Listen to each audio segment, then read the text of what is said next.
আজ থেকে 400 বছর আগে যখন ইংরেজরা পা দেয়নি এই বাংলায়, কেমন ছিল এই বাংলা, কেমন ছিল এই দেশ, জানতে ইচ্ছে করে না? সেসব কিন্তু লিখে গিয়েছেন বেশ কিছু বিদেশি পর্যটক, যারা সেই সময় ভারতে এসেছিলেন।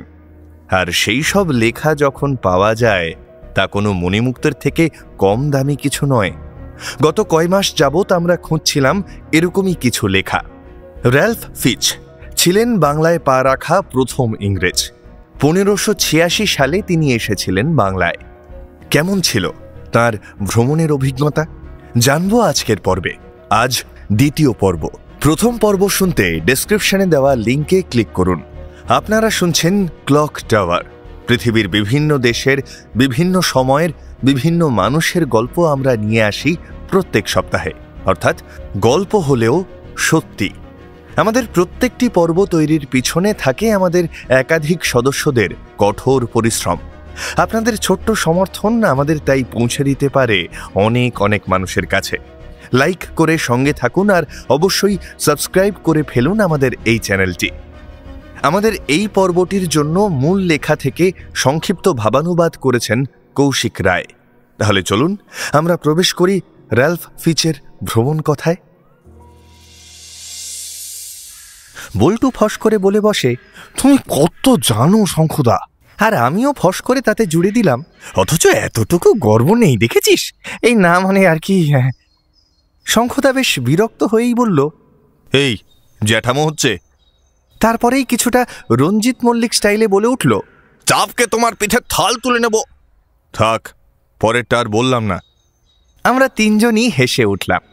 আমি বললাম, প্রায় 400 বছর আগে আমাদের চারপাশের জায়গাগুলো এত এরকম ছিল, ভাবতেই কেমন যেন অবিশ্বাস্য লাগে, তাই না? বাকিটা পড়ো না। শঙ্খদা আবার শুরু করে, শোন তাহলে। পোর্তো অ্যাঞ্জেলির রাজা কারো অধীন নয়। এই রাজা অতিথিদের সঙ্গে অত্যন্ত বন্ধুবৎসল। পরে এই রাজ্য অবশ্য প্রতিবেশী পাতানের রাজা জয় করে নেন, তবে বেশি দিন ভোগ করতে পারেননি, কারণ আকবর এই অঞ্চলটাও জয় করে নেন। সাতগাঁ থেকে দক্ষিণ পশ্চিম দিকে ওড়িশা হচ্ছে 6 দিনের যাত্রাপথ। এখানে প্রচুর চাল, সুতির কাপড় আর ঘাসের তৈরি কাপড়ের দেখা মেলে। রেশমের মতো দেখতে এই কাপড়কে তারা এরুয়া বলে, আর এই সুতো থেকে সুন্দর কাপড়, জামা কাপড় তৈরি হয়।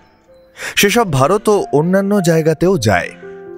অ্যাঞ্জেলি থেকে অনেক জাহাজ ভারতবর্ষের ও নাগাপাতান, সুমাত্রা, মালাক্কা বিভিন্ন জায়গায় যাতায়াত করে। সেখান থেকে প্রচুর চাল, সুতির কাপড়, চিনি আর লঙ্কা, মাখন ও অন্যান্য বস্তু সম্ভার ভারতে নিয়ে আসে। এই সাতগাম বা সাতগাঁ একটা সুন্দর শহর। কৃষ্ণবর্ণ লোকেদের বাস, আর অঢেল জিনিসপত্র পাওয়া যায়।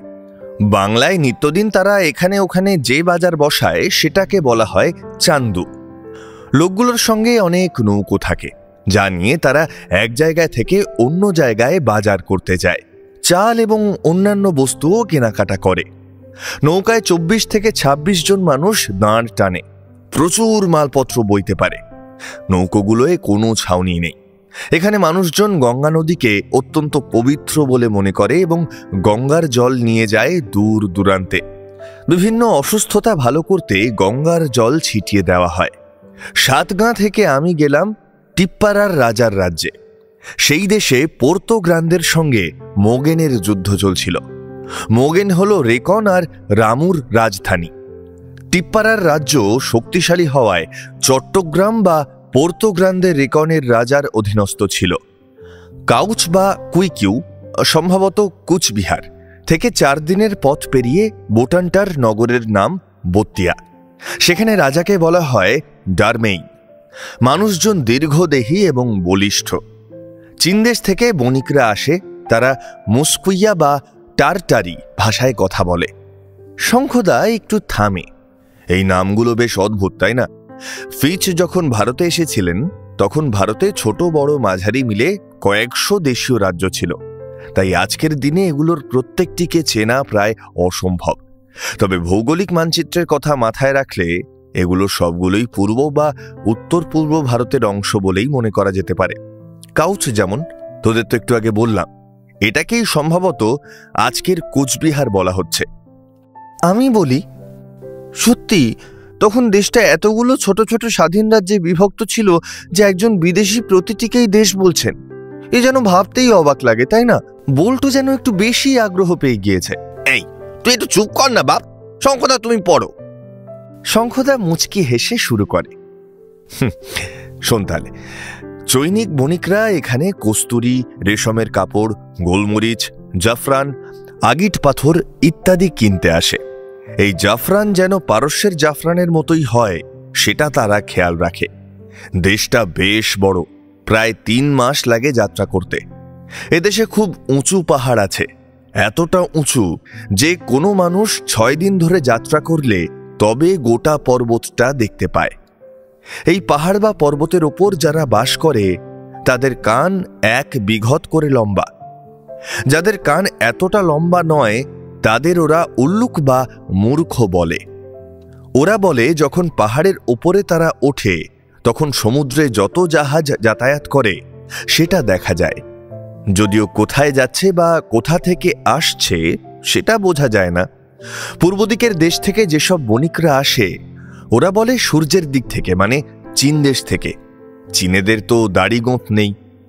যারা পাহাড়ের উত্তর দিক থেকে আসে তারা বলে সেখানে খুবই ঠান্ডা আবহাওয়া। এই বণিকরা পশমের কাপড় জামা পরে, মাথায় টুপি পরে, বুট জুতো আর মোজা পরে, যেগুলো মস্কুলা বা টারটারির তৈরি। ওরা বলে ওদের দেশে খুব ভালো ঘোড়া পাওয়া যায়। কোনো কোনো ব্যক্তির তো 4, 5 বা 600 ঘোড়া আর চমড়ি গরু আছে। এই জন্তুগুলোর দুধ আর মাংস খেতে এরা অভ্যস্ত। জন্তুগুলোর লেজ কেটে সেই লেজ অনেক দামে বিক্রি হয়, প্রচুর চাহিদা আছে। এই লেজের অংশ আর লোম এরা হাতির মাথায় ব্যবহার করে। পিণ্ড আর চীনে খুব প্রচলন আছে। যাই হোক, বাংলার চট্টগ্রাম থেকে আমি বারকোলায় এসে পৌঁছালাম। এখানকার রাজা ভদ্র মানুষ, শিকার করা পছন্দ করেন। তাঁর রাজ্যত্ব বেশ বড় আর এখানে চাল, সুতি ও রেশমের কাপড় পাওয়া যায়। রাস্তাগুলো চওড়া, বাড়িঘর উঁচু বড়সড়। মানুষরা সব কোমরে ছোট একটা কাপড় পরে, বাকি গা অনাবৃতই থাকে। মেয়েরা রূপো আর তামার অলংকার পরে গলায় আর হাতে। তাদের পায়েও তামার অলংকার থাকে, আংটি পরে। এই আংটিগুলো হাতির দাঁতের হয়। আমি আবার রসভঙ্গ করতে বাধ্য হই। শঙ্খদা, এই বারাকোলা না বারকোলা বললে, এটা কোথায় ছিল? শঙ্খদা একটু ভেবে বলল, সম্ভবত বরিশাল, বুঝলি। আবার শঙ্খদা শুরু করে, বারাকোলা থেকে সেরিপুর এলাম। এই জায়গাটা গঙ্গার উপরে। রাজার নাম চন্দেরি। এই রাজা বাদশাহ আকবরের বিপক্ষে। এখানে এত নদী আর দ্বীপ রয়েছে যে সাঁতার কেটে এখানের লোক ঘোড়সওয়ার সৈনিকদের থেকে দূরে চলে যায়। এখানে বড় সুতোর কাপড়ের ব্যবসা আছে। সিনেরগা শহরটি। এবারে বল্টু প্রশ্ন করে, সিনেরগা? আচ্ছা, এইটা কোথায়? শঙ্খদা বলল, সম্ভবত শ্রীরামপুর। তবে অত ভয় ভয় জিজ্ঞাসা করার কিছু নেই, জানা থাকলে আমি বলে দেব। শঙ্খদার অভয়দানে আমাদের দুজনের মুখেই হাসি ফুটল। উনি সেই দিকে নজর না দিয়ে যথারীতি পড়তে লাগলেন। সিনেরগা থেকে সেরিপুর প্রায় 18 মাইল। এখান থেকেই ভারতের সবচেয়ে ভালো সুতির কাপড় তৈরি হয়ে বিভিন্ন জায়গায় যায়। এখানকার রাজার নাম ঈশা খান। আশেপাশের সমস্ত রাজাদের মাথার উপর ওই ঈশা খান। তিনি খ্রিস্টানদের খুব বন্ধু ছিলেন। এখানকার বাড়িঘর ভারতের অন্যান্য জায়গার মতো ছোট ছোট, খড়ের চাল আর দেওয়ালের গায়ে মাদুর টাঙানো। অনেক লোকই ধনী, তবে তারা মাংস খায় না বা জীব হত্যা করে না। তারা ভাত, দুধ আর ফলের ওপরেই জীবন ধারণ করে। তারা একটা ছোট কাপড় পরে থাকে, বাকি শরীর নগ্ন। বহু সংখ্যায় সুতির কাপড় আর চাল তারা ভারত, সিংহল, পেগু, মালাক্কা, সুমাত্রা আর অন্যান্য জায়গায় পাঠায়। শঙ্খদা থেমে যায়। আমি আর্তনাদ করে উঠি, কই গো, পড়ো বাকিটা। শঙ্খদা ধমকে ওঠে, কি পড়ো বাকিটা? যতটুকু লিখেছে ততটুকুই তো পড়ব। আর নেই, আমার কথাটি ফুরলো, নোটে গাছটি মুড়লো। আমি আর বল্টু দুজন দুজনের দিকে তাকিয়ে থাকি। বুঝতে পারি আমাদের এবার বিদায় নিতে বলা হচ্ছে। তা বেশ। কেমন লাগলো আজকের পর্ব? অবশ্যই জানান কমেন্টে।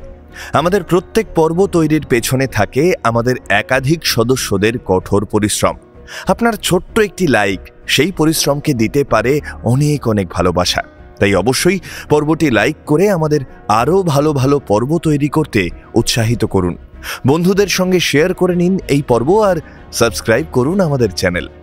আজকের পর্ব পাঠে ছিলাম আমি শঙ্খ, স্ক্রিপ্ট কৌশিক রায়, সাউন্ড ডিজাইন শঙ্খ, ভিডিও এডিট ইনভিজিবল ম্যান।